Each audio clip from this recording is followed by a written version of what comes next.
السلام علیکم جی، یہ واقعی ہمارے معاشرے میں کئی لوگ مسلمانوں کو بہت بدنام کرتے ہیں،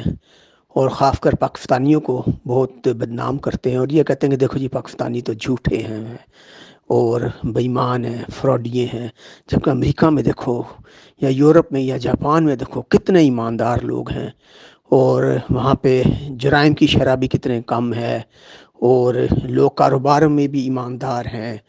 اور سچ بولتے ہیں۔ پاکستانی یا حیثیت مجموعی مسلمانوں کو کہتے ہیں تو جھوٹے ہوتے ہیں، اس طرح کہتے رہتے ہیں۔ تو دیکھیے، اس چیز کو ایک چیز سمجھیے گا، اصل میں یورپ نے، امریکہ نے کیا کیا ہے؟ جو انسانی نفس ہے، جو برائی کی طرف مائل ہوتا ہے، انہوں نے جو کبائر گناہ ہیں، جو عظیم گناہ ہیں، جو ان کے لیے بھی عظیم گناہ ہے، کیونکہ جو کرسچینٹی ہے یا عیسائیت ہے، اس کے اندر بھی استغفر اللہ، کوئی زنا کو یا شراب کو حلال تو نہیں قرار دیا گیا نا۔ لیکن ان لوگوں نے کیا کیا؟ ان لوگوں نے دیکھا کہ نفس پہ قابو پانا بہت مشکل ہوتا ہے، تو انہوں نے اپنے لیے اور تمام ملک کے لوگوں کے لیے شراب کو جائز قرار دے دیا، قانونی طور پہ، مذہبی طور پہ نہیں، قانونی طور پہ جائز قرار دے دیا۔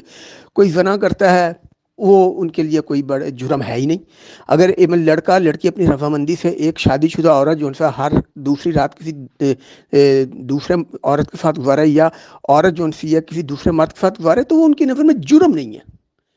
ٹھیک ہے، وہ کہتے ہیں کوئی بات نہیں۔ اور اوپر جو ذمہ داری لینے والا فیکٹر ہے، جو ذمہ داری، جو دین اسلام ہمیں ذمہ داری سکھاتا ہے، انہوں نے اپنی عوام کو ذمہ داری سے بھی آزاد کر دیا۔ یعنی کہ بچہ بڑا ہو جائے، اس کے لیے کوئی ضروری نہیں ہے کہ ماں باپ کا خیال کرے۔ انہوں نے کہا ٹھیک ہے بھائی، بچہ بڑا ہو گیا، ماں باپ ہے وہ خود اپنا صاف کر لیں گے یا اولڈ ہوم میں چلے جائیں گے۔ اور اس طرح ماں باپ معاشرہ اس طرح کا تخلیق کر دیا گیا کہ انہیں ماں باپ کو کہہ دیا کہ بھائی بچہ تمہاری ذمہ داری نہیں ہے، تم اپنی لائف، تمہاری اپنی زندگی، یا اپنی زندگی ایک بار ملی، اسے انجوائے کرو، اپنی زندگی خود ہی جی لے، اپنی مزے سے زندگی جی لے۔ یہ جو مزے سے زندگی جی لینے کا کانسیپٹ ہے، یہ ان لوگوں نے دیا۔ اور لوگ کیا ہوا، شراب پی لیں،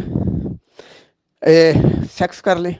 کوئی گناہ نہیں ہے۔ شراب پینا کوئی گناہ نہیں، یہ کبائر گناہ ہے، یہ عظیم ترین گناہ، یہ اپنے نفس پہ قابو پانے کا نام ہے۔ ہاں، سچ بولنا ہے، کاروبار میں دو نمبری نہیں کرنی، یہ چند اخلاقی معاملات انہوں نے سکھا دیے۔ باقی تو جو بڑی چیزیں تھیں جن پہ قابو پانا بہت مشکل ہوتا ہے، وہاں پہ انسان کو کھلی چھوٹ دے دی۔ اب اسلام کیا کہتا ہے؟ اسلام کہتا ہے، اسلام تو ہمیں یہ بھی کہتا ہے کہ سچ بھی بولنا ہے، کاروبار میں بھی ایمانداری کرنی ہے، لیکن ماں باپ کا بھی خیال کرنا ہے۔ اور ماں باپ پہ لازم ہے کہ اپنی اولاد کی ذمہ داری بھی لے، اولاد کی تربیت بھی کرے، اور اولاد کا خیال بھی رکھے۔ بھائی نے بہن کا، بہن نے بھائی کا خیال کرنا ہے، یہ دین بتا رہے ہیں ہمیں۔ تو دین پہ چلنا کہاں سے آسان ہے؟ دین پہ چلنا ہی تو مشکل ہے۔ ہمیں بتایا جاتا ہے کہ زنا نہیں کرنا، اور اگر زنا کرو گے تو اس کی یہ سزا ہے، اس کی اتنی بڑی سزا دی جاتی ہے کہ انسان اس سزا سے خوف زدہ ہوتا ہے، ٹھیک ہے۔ اور اس کے مطابق شراب حرام ہے، شراب پیو گے تو اس کی اتنی کوڑے سزائیں، ایسی ایسی سزائیں ہیں کہ انسان ان سزاؤں کے خوف سے بھی کام جاتا ہے۔ لیکن جب ویسٹ نے ان تمام جو نفس ہے، اصل میں دیکھیں اسلام میں کانسیپٹ ہے، جو جہاد ہے نا، جو بڑا جہاد ہے، اسے کہا جاتا ہے جہاد بالنفس، جہاد بالنفس۔ ایون ہمارے اپنے معاشرے میں بھی ہمارے حالات اس طرح ہو گئے ہیں کہ ہم لوگ یہودیوں، عیسائیوں، کفار کے ساتھ جہاد جو بالتلوار ہے، جہاد بالسیف جسے کہا جاتا ہے، اس کے لیے تو ہم ہر وقت تیار رہتے ہیں۔ لیکن اپنے نفس کے خلاف یہ حقیقت ہے کہ ہم مسلمان بھی جہاد کرتے ہوئے ڈرتے،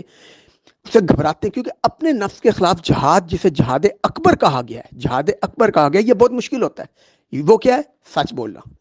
برائیوں سے دور رہنا، اللہ تعالیٰ کی عبادت کرنا، اللہ تعالیٰ کی خوشنودی حاصل کرنے کے لیے باپ بچے کا خیال کرے گا، بچے باپ کا کرے گا، کوئی کسی کا حق نہ مارے، شراب نہیں پینی، زنا نہیں کرنا، برائیوں سے دور رہنا ہے، کاروبار میں ایمانداری کرنی ہے۔ یہ ساری چیزیں جہاد اکبر میں آتی ہیں، جہاد بالنفس جسے کہا جاتا ہے۔ اس سے ہم بھی دور ہیں، میں مانتا ہوں، لیکن یورپ نے تو جو نفس والا کانسیپٹ ہے اس کو ٹوٹل کھلی چھوٹ دے دی ہے، کیونکہ یہ جو بڑے عظیم ترین گناہ ہے نا، خواہ شراب ہے، سیکس ہے، ذمہ داری پہ انسان کی فطرت ہے نا، جو نفس ہے وہ کہتے ہیں ذمہ داری تو میرے پہ پڑے ہی نہ، تو وہ کہتے ہیں نہ بچوں پہ ماں باپ کی ذمہ داری ہے، نہ ماں باپ پہ بچوں کی ذمہ داری ہے۔ تو ایک انسان ایک لحاظ سے مادر پدر آزاد ہو گیا۔ تو اس کے بعد اب وہ خالی بول، ہم ان چیزوں کو ہائی لائٹ کریں کہ جناب دیکھو کتنا سچے ہیں کاروبار میں بہت ایمانداری کرتے ہیں، 2 نمبری نہیں کرتے، اگر وہ آپ کو جو چیز دکھاتے ہیں وہی بیچتے ہیں، وہ اچھی بات ہے، وہ کر رہیں گے، اچھی بات ہے، میں یہ نہیں کہہ رہا کہ یہ کوئی غلط بات ہے، لیکن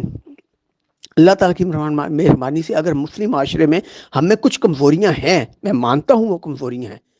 لیکن یار اللہ تعالیٰ کا شکر ہے ہم بہت سارے بہن بھائی بہت سارے کبائر گناہ سے اللہ تعالیٰ کی مہربانی سے مذہب کی وجہ سے ان پابندیوں کی وجہ سے بچے بھی ہوئے ہیں، کچھ نہ کچھ خوف خدا تو ہے نا۔ اب ایک انسان جو ہے اس کے اندر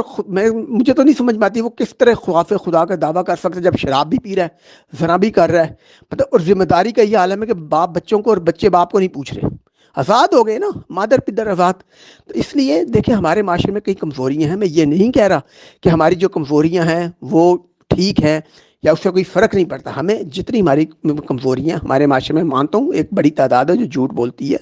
کاروبار میں 2 نمبری کرتی ہے، ہماری کرتوتیں ہیں خراب، ہماری کئی کرتوتوں میں بڑی کمی ہے، اور معاشرتی لحاظ سے کئی چیزوں میں یورپ امریکہ ہم سے بہت بہتر بھی ہے، لیکن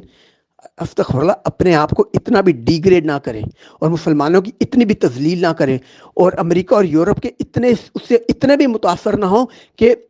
ان کی اتنی بڑی جو کبائر گناہ والی معاملات ہیں ان پہ ہماری نظر ہی نہ جائے۔ مسلمانوں کے تو چھوٹے چھوٹے جو غلط باتیں ہیں، میں یہ نہیں کہہ رہا کہ یہ بھی کوئی چھوٹی باتیں ہیں، لیکن پھر بھی مسلمانوں کی تو ہر غلطی پہ کیڑے نکالیں اور ان کے بڑے بڑے کبائر گناہ کو بھی آنکھیں بند کر کے وہاں بیٹھیں، اور وہ ان کا ذاتی معاملہ ہے، ذاتی معاملہ ہے۔ یہ پھر ہر انسان کی پھر اپنی عقل سمجھ ہے، اگر کسی کی نظر میں جھوٹ بولنا تو بہت بڑا گناہ ہے، جو کہ ہے، میں یہ نہیں کر، لیکن اس کی نظر میں زنا کر لے یا کوئی شراب پیتا رہے تو وہ کتنا بڑا گناہ نہیں ہے، یا ماں باپ میاں بیوی ایک دوسرے کی ذمہ داری نہ لیں، وہ کتنا بڑا گناہ نہیں ہے، وہ کوئی پرسنل میٹر ہے، تو یہ پھر اپنی اپنی سوچ ہے، کیا کہا جا سکتا ہے۔ تو بس بہرحال یہ کہ ہم میں جو کمزوریاں ہیں ہم ان کا انہیں ہمیں بہتر کرنا چاہیے، لیکن امریکہ اور یورپ سے اتنے بھی متاثر نہ ہوں کہ اپنے مسلمانوں کو اور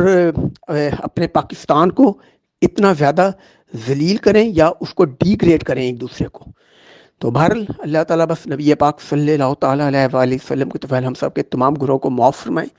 اللہ تعالیٰ ہم سب کو ہدایت عطا فرمائے۔ اگر آپ کو یہ باتیں سمجھ میں آئی ہیں اور پسند آئی ہیں تو زیادہ سے زیادہ مسلمانوں سے آگے شیئر بھی کریں، اپنی دعاؤں میں یاد رکھیے گا۔ السلام علیکم۔